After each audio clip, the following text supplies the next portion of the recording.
Oh, hello there, YouTubers. This is a Phantom Lord, and, this is just my first time experience with YouTube. I just recently put a video on there that I'd make some more vlogs and stuff like that. First off, my beliefs are a little bit what we would call eclectic. That means like a little bit of everything. It's kind of like a supreme pizza. Gotta have all the toppings on there. It just makes the pizza so much better. Anyways, as you might have noticed in my video, the last one with the Phantom Lord song, I'm not gonna say anything more because there might be a copyright there. Anyways, I asked that I'd like to offer up that most you might have seen that there's a Bible in there, some Jesus stuff, and stuff on witchcraft, and you're like, well, how does that combine? Well, depends on your point of view. I would consider myself what you would call more of a Gnostic Christian. That's with a G. You know, like G as in ghost.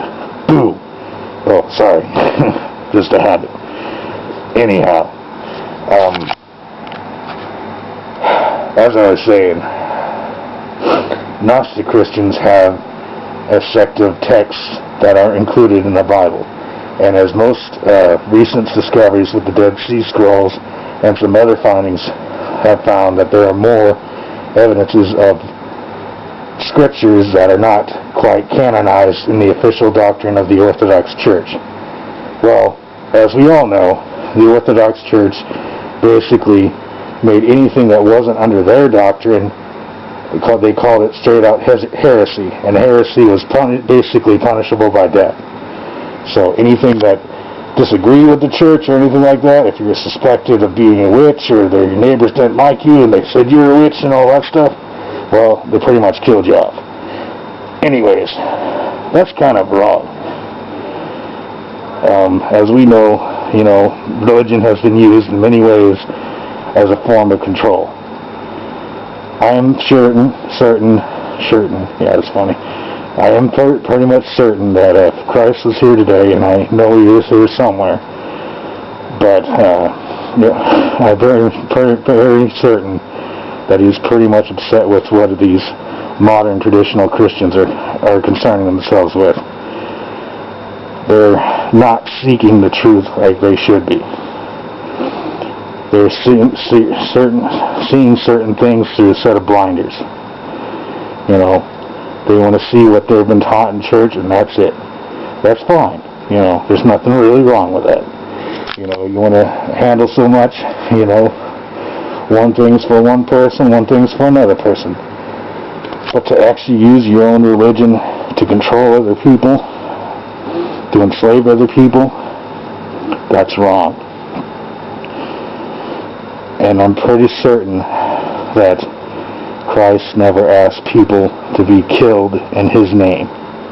I'm very certain that he would be very much upset with the idea that people were killing other people in his name. Not just an opinion, pretty much a fact, according to the scriptures themselves, how he was as a person. He was a peace-loving person. But at the same time, he was what we would consider somewhat of a rebel.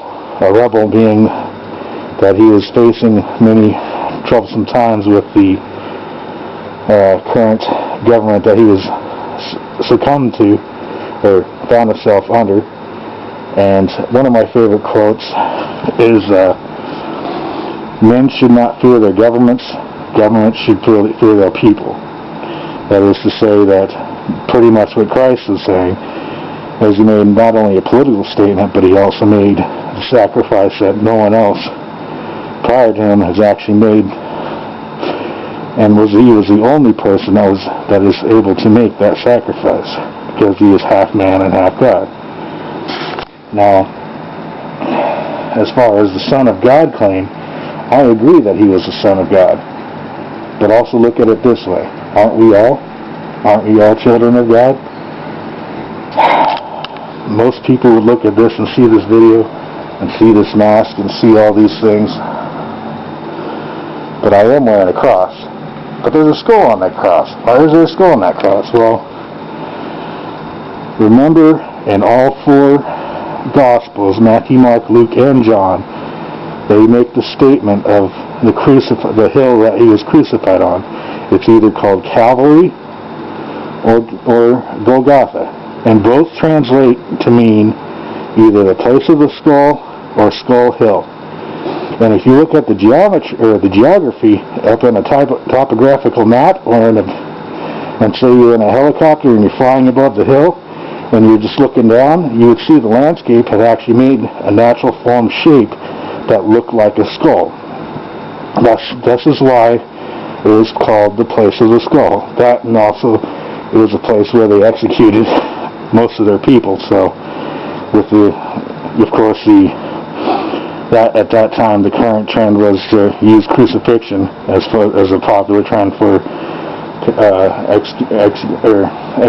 executing their people that were either criminals or, obviously, like in Jesus' case, against what they saw might be a threat to the government.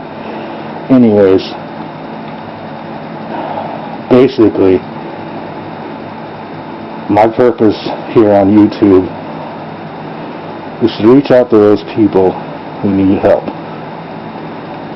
If anything you need as far as, direction or whatever and stuff like that, if I can't find it, I'll find someone else that will be able to help you. And then I'll get back to you as far as, topics and stuff, whatever. I'm one of those guys that loves philosophy, loves to talk about religion, music, art, creativity, poetry, music, games, whatever. Yeah, I'm a little bit of gamer. I lean towards the PS3 direction, but that's just me.